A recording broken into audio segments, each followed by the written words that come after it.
Hi everyone, my name is Jonna Flor Dalgion Cuquilla, a third-year student of BS Ed Science. For today's video, we will be talking about muscular system. Now, what is a muscle?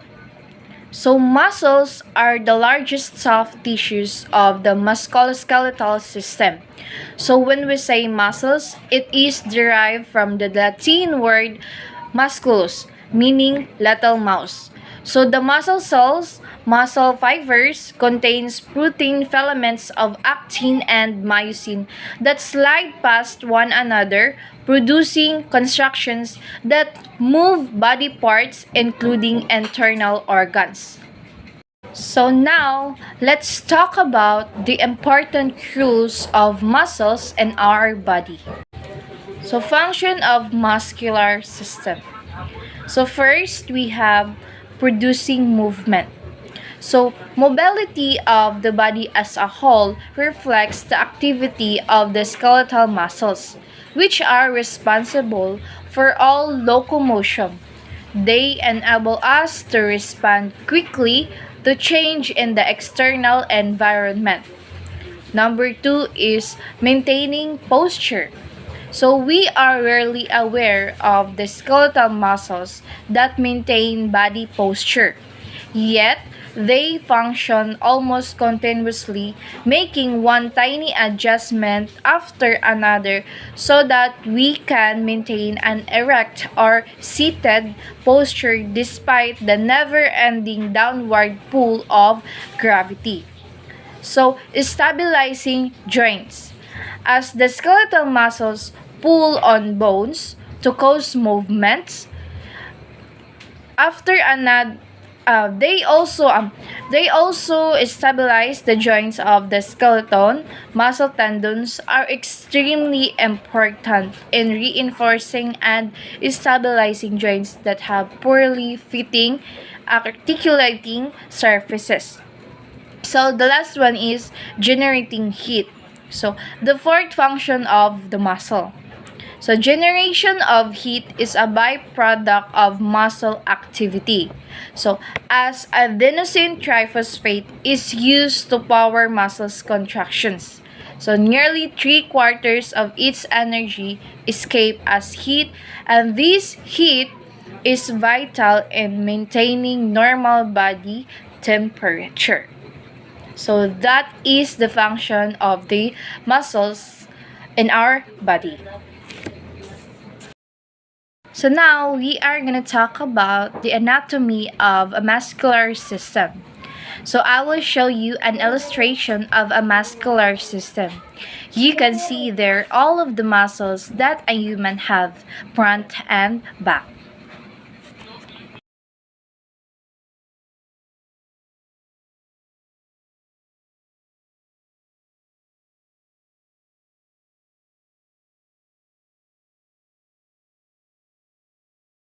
To further understand the anatomy of a muscular system, kindly watch the video. The skeletal muscle system is ready to contract.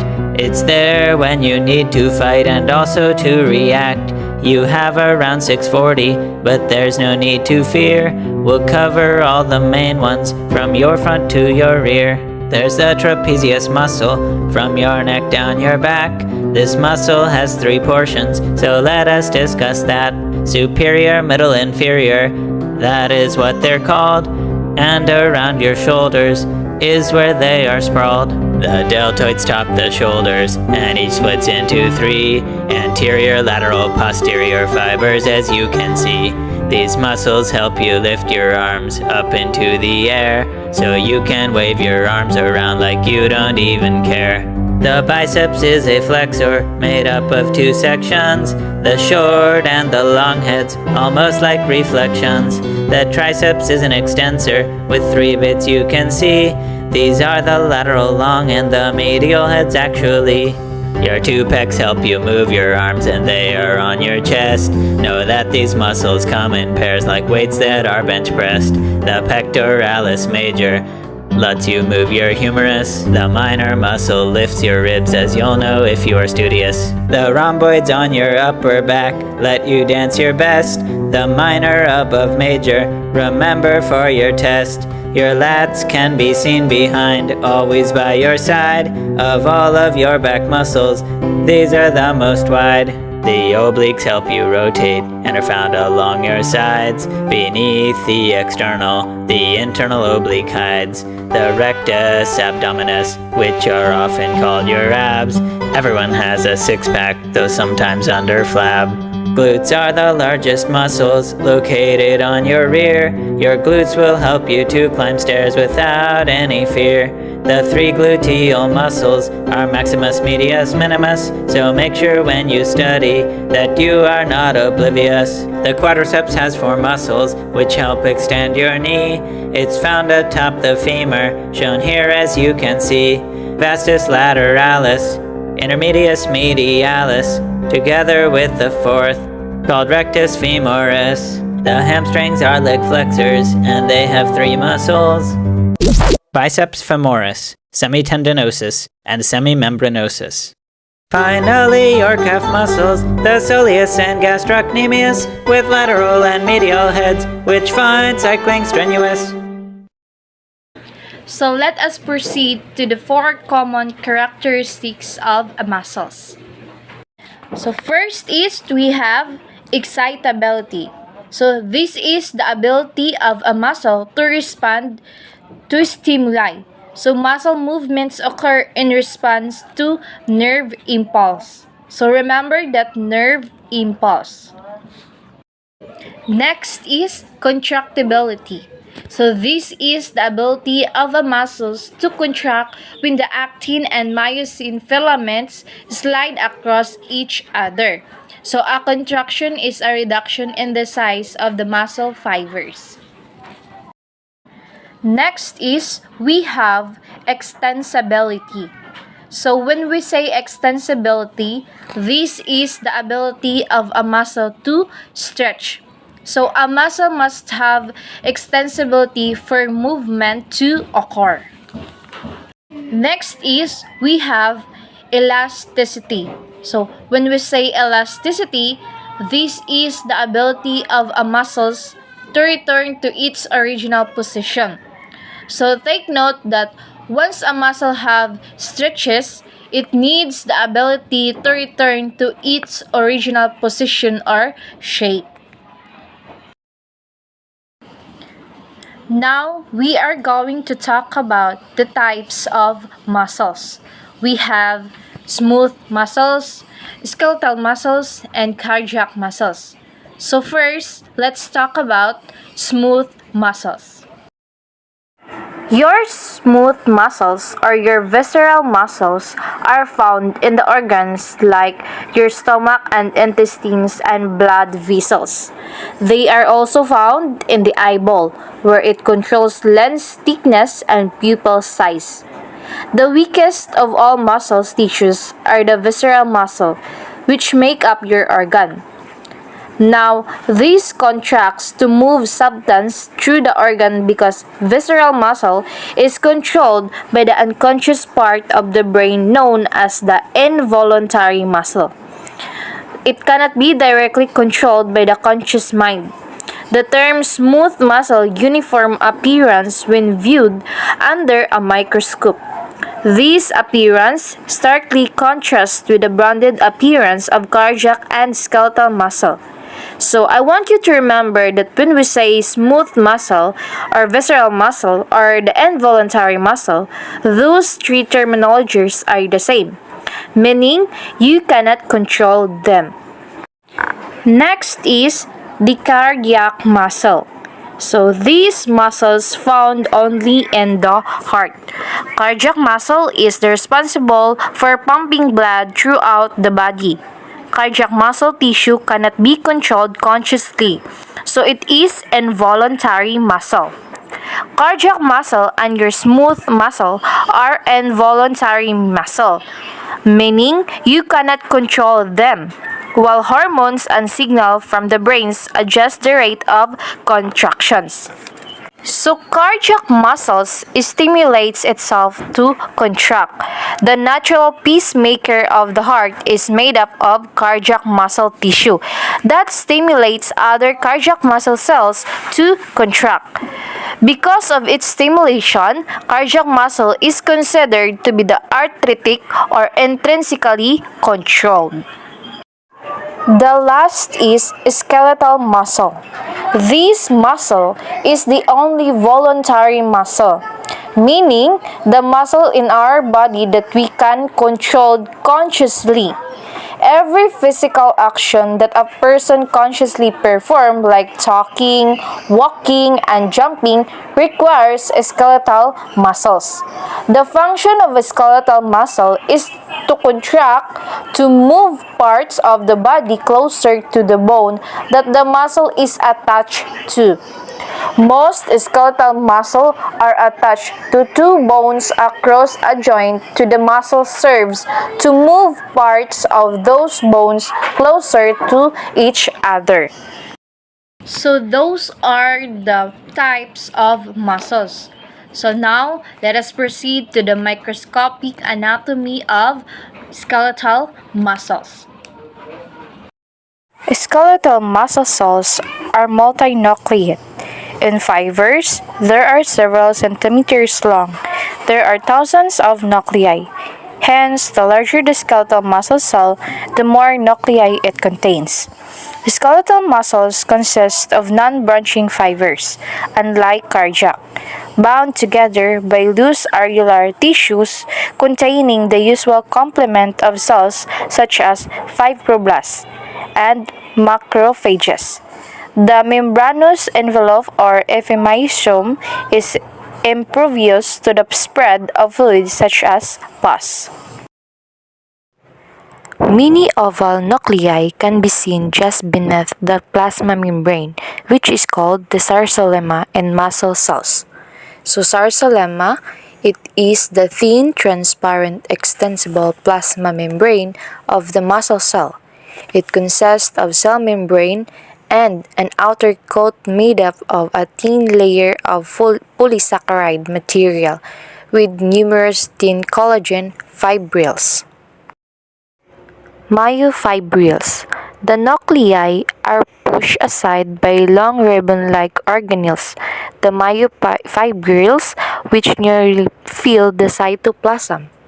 So myofibrils are bundles of protein filaments that contain the contractile elements of the cardiomyocyte, that is, the machinery or motor that drives contraction and relaxation.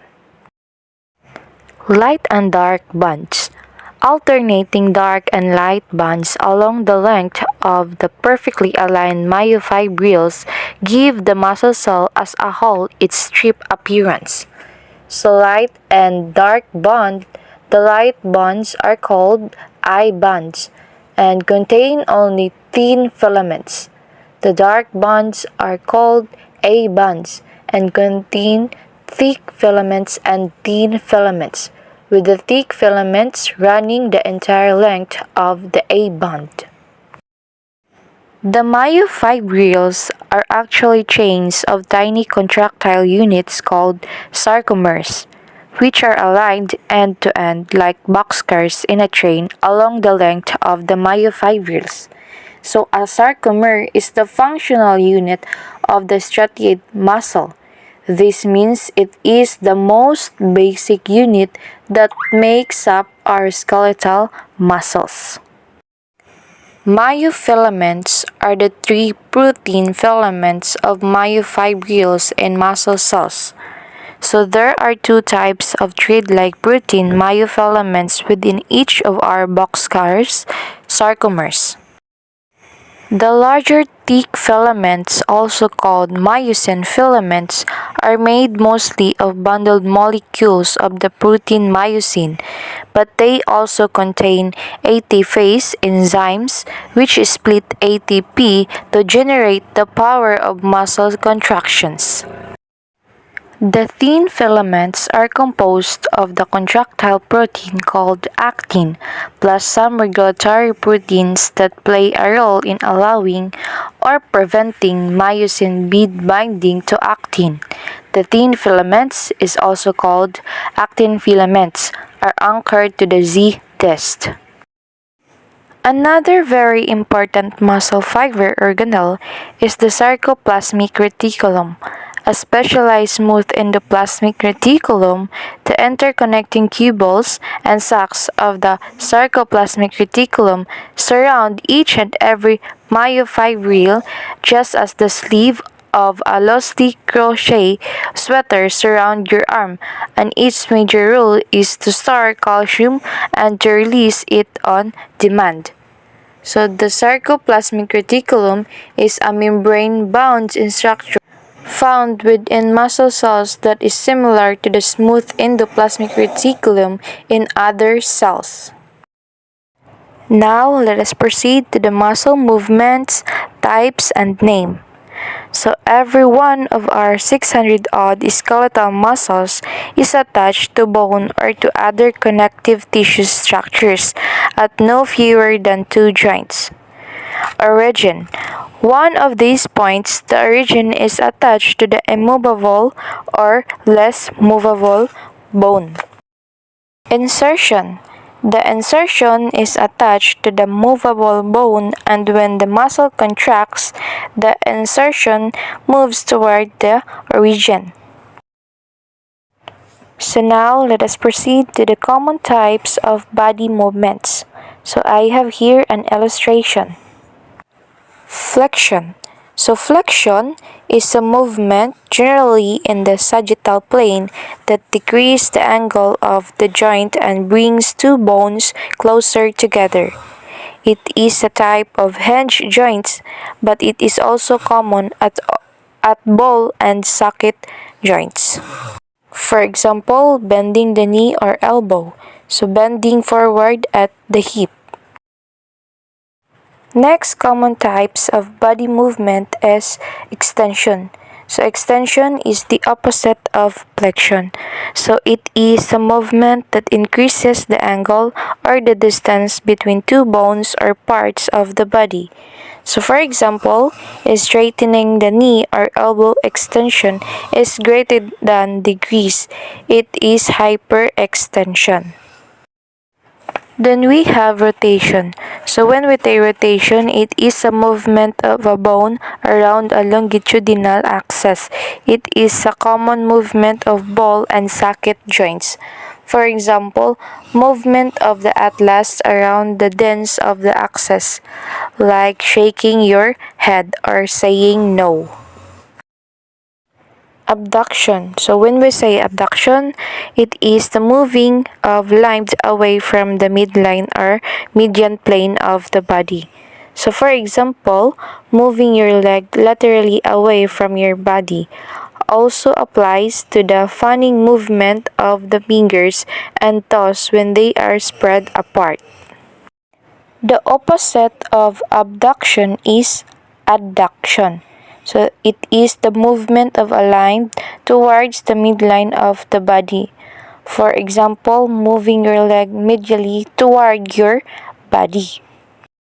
So now we are going to talk about special movements. So certain movements do not fit into any of the previous categories and occur at only a few joints. So we have dorsiflexion and plantar flexion. Lifting the foot so that its superior surface approaches the shin is called dorsiflexion, whereas depressing the foot is called plantar flexion. Next is inversion and eversion. So inversion, it is the turning of the sole medially, while eversion is the turning of the sole laterally. Supination and pronation. Supination occurs when the forearm rotates laterally so that the palm faces anteriorly and the radius and ulna are parallel. Pronation occurs when the forearm rotates medially so that the palm faces posteriorly. Opposition. In the palm of the hand, the saddle joint between metacarpal 1 and the carpals allows opposition of the thumb. So now let us proceed to the types of muscles that works in pairs. So muscles are arranged in such a way that whatever one muscle can do, other muscles can reverse. Because of this, muscles are able to bring about an immense variety of movements. Prime mover. So the muscle that has the major responsibility for causing a particular movement is called the prime mover. So muscles that oppose or reverse a movement are antagonists. When a prime mover is active, its antagonist is stretched and relaxed. Antagonists can be movers in their own right. For example, the biceps of the arm is antagonized by the triceps. Then we have synergists. Synergists help prime movers by producing the same movement or by reducing undesirable movement. Next is fixators. So fixators are specialized synergists. They hold a bone still or stabilize the origin of a prime mover so all tension can be used to move the insertion bone. Next is naming of skeletal muscles. So like bones, muscles come in many shapes and sizes to suit their particular task in the body. So muscles are named on the basis of several criteria. So first, direction of the muscle fibers. So when a muscle name includes the term rectus, or meaning straight, its fibers run parallel to that imaginary line. The term oblique as part of a muscle's name tells you that the muscle fibers run obliquely, meaning at a slant to the imaginary line. Relative size of the muscles. Such terms as maximus are the largest, minimus as smallest, and longus as long are often used in the names of muscles. So location of the muscles. Some muscles are named for the bone with which they are associated. For example, the temporalis and frontalis muscles overlay the temporal and frontal bones of the skull. Number of origins. When the term biceps, triceps, or quadriceps forms part of a muscle name, one can assume that the muscle has 2, 3, or 4 origins. Location of the muscle's origin and insertion. So occasionally, muscles are named for their attachment sites. Shape of the muscle. Some muscles have a distinctive shape that helps to identify them. So action of the muscle. When muscles are named for their actions, terms such as flexor, extensor, and adductor appear in their names. So now we are going to talk about the arrangement of fascicles. So skeletal muscles consist of fascicles, but fascicles arrangement vary, producing muscles with different structures and functional properties.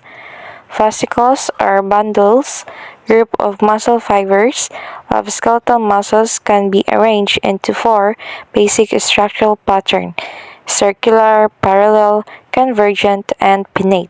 These differences in fascicular arrangement also account for the different shapes and functional capabilities of various skeletal muscles. Circular. This pattern is also called a sphincter.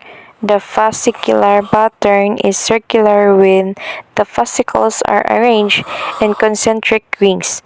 Muscles with this arrangement surround external body openings, which they close by contracting. The technical terms used for this kind of muscles are orbicular and sphincter muscles. Example include the orbicularis muscles surrounding the mouth and eyes. Next is convergent. A convergent muscle has a broad origin and its fascicle converge towards a single tendon of insertion.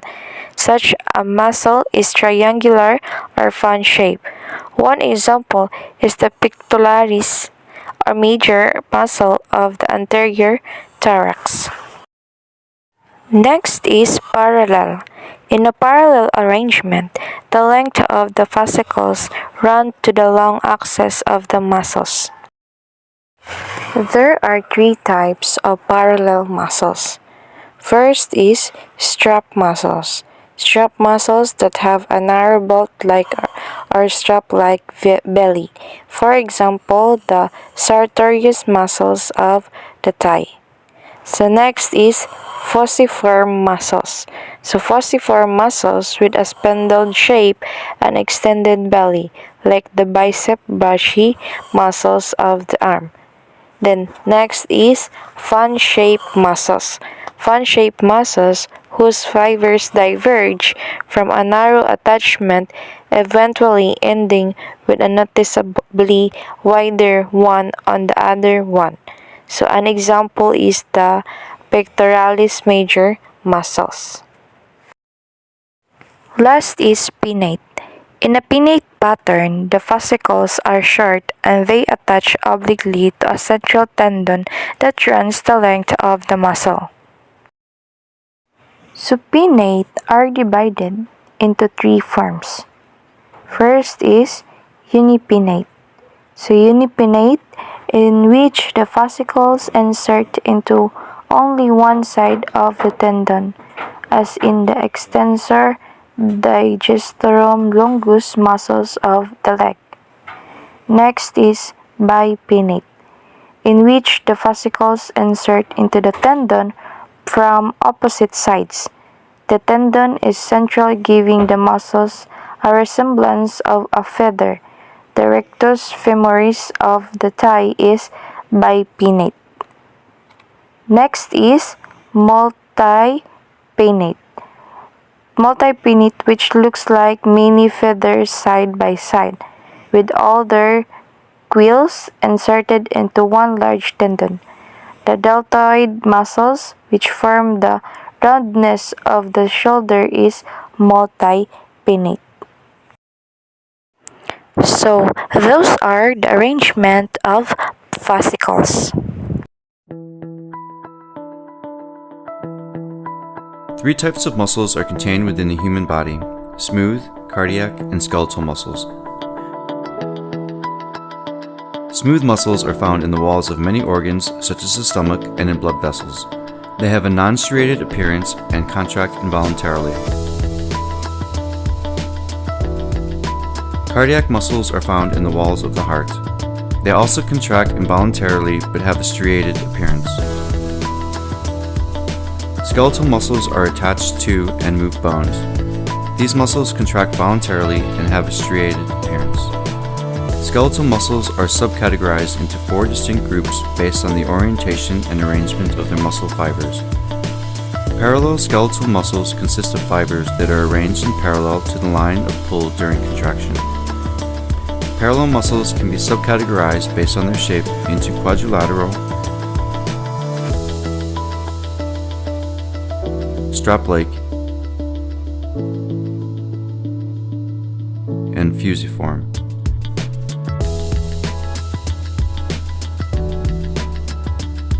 Convergent muscles contain fibers that have a wide origin but converge in order to attach to a narrow tendon.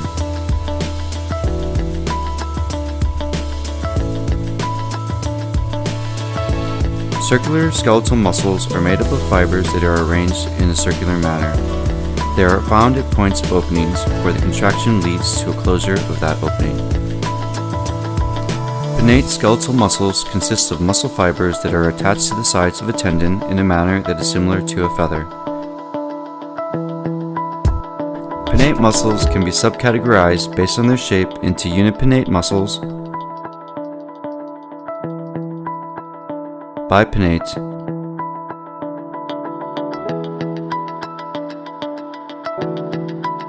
and multipinnate.